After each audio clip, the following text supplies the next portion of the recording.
My word, this offseason has been going great, and we need it after having such a trash year. The good news is there is more encouraging news that I'm going to get to in this video from people this time who have literal money on the line. If you're looking for daily 49ers content, hit that subscribe button so you don't miss out on all of the action. I'm still here in Florida, and so this is probably going to be a quick video as I'm stepping away from the fam real fast, but two things I just really wanted to talk about with you, starting with the bookies. The bookies opening odds for the 49ers coming in, I wrote it down here, at plus 1,400. Now, whether or not those odds mean anything to you doesn't really matter. It isn't important for you to understand whether or not plus 1,400 are good odds or bad odds. What you need to get from this, in my opinion, the most valuable information is that the 49ers are coming in 6th place, best odds to win the Super Bowl this season. And it's not an indicator of success or anything like that. It just means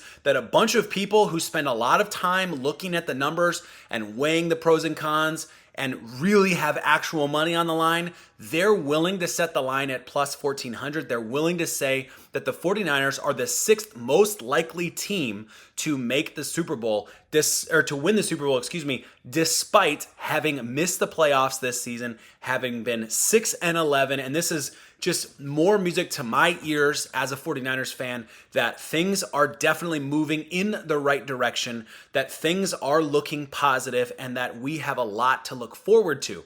Now, obviously, up to this point so far, the 49ers news, I guess, or free agents and all the things that go into determining whether or not a team has the likely chance of winning the Super Bowl are based on just what we know right now. So the 49ers have not made a big move for Myles Garrett. The 49ers have not made a big move for some big free agent that's going to make a huge difference on this football team.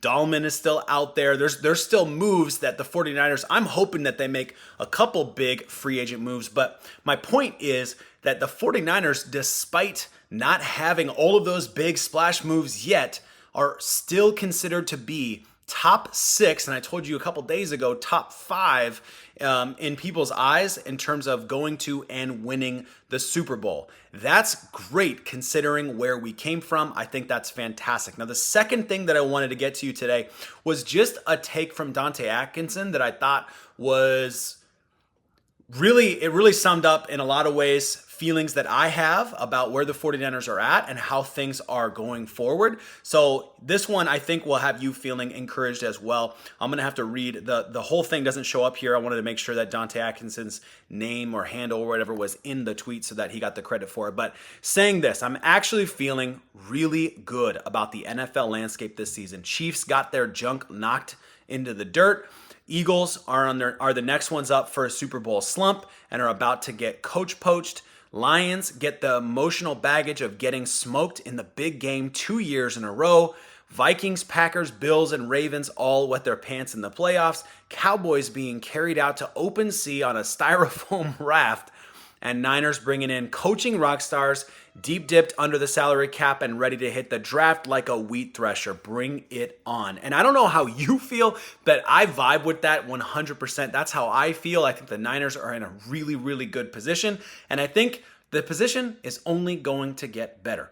Big moves, of course, 71 days away from the draft. So big moves expected during the draft, of course, but also lots of possibilities in trading up from pick 11 to pick 5 with the Jaguars. And how does Deebo get moved in the mix on all that? What will teams be willing to take on in terms of cap hit and all that kind of stuff? There's so many little nuances, details that the 49ers need to have figured out around a lot of these moves. But I think what you can say with full confidence is that this draft is going to be good for our defensive line, because it's going to be good for a lot of teams' defensive line because the depth is so deep on it. Plus, I think that you're going to see the 49ers, they're going to have to make a couple free agent moves. Hopefully, one of those being keeping Dre Greenlaw around at a good price. I would be really hyped if that could happen. But if not Dre Greenlaw, we need to go out there and find another linebacker. I don't think we can draft a guy that can come in and have the impact that Dre had in previous years and for about 5 minutes this year, of course. So Let me know what you guys think about all of that in the comments. I'm going to get back to the fam. Appreciate you and hope that you're having a fantastic, I don't even know what the date is today, February 12th or something like that.